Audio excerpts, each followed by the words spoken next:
இந்த யோர்தானை இவங்க தவற விட்டதுக்கு மூணாவது காரணம் என்னன்னா, இந்த துணிச்சல் அப்படின்ற ஒன்று இவங்களுக்கு நிறைய பேருக்கு இல்லாமல் போயிடுச்சு. எலிசாவுக்கு என்ன இருந்துச்சுன்னா துணிச்சல் இருந்துச்சு. ஏன்னா யோர்தானை பிளந்து உள்ள போறது ஓகே, திரும்பி வர்றது ஒருவேளை எலியா எடுத்துக்கொள்ளப்பட்டு திருப்பி திறக்காம இருந்துச்சுன்னா எப்படி திரும்பி வருது? ஏன்னா அது இவங்களுடைய எல்லை.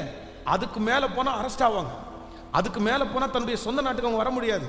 அதுக்கு மேல போனா அவங்க அடிமையாக போறாங்க. அப்படிதான் அது எல்கை.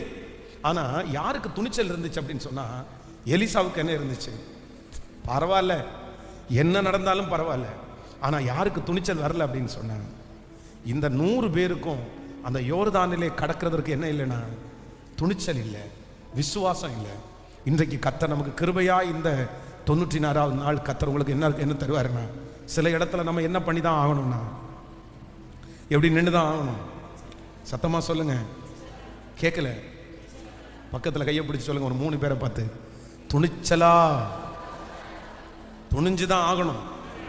ஆமா, தேவையில்லாததுக்கெல்லாம் நம்ம துணிவோம், வீட்டை விட்டு ஓடுறதுக்கு துணிவோம், எல்லாத்துக்கும் துணிச்சல் இருக்கும். ஆனா எதுக்கு துணிச்சல் இருக்கிறாரு? நல்ல விஷயத்திற்கு, கர்த்தரோட இருக்கிற விஷயத்துக்கு துணிச்சல் இருக்காது. தைரியமா போய் நில்லுங்க, துணிஞ்சு போய் நில்லுங்க. ஹல்லேலூயா, ஆமென். நம்ம கூட இருக்கிறவர் பெரியவர், நம்ம கூட இருக்கிறவர் பெரியவர். அவர் நம்ம கைவிட மாட்டார். அதற்கான கிருபைகளை கர்த்தர் தருவார். ஹல்லேலூயா, ஆமென்.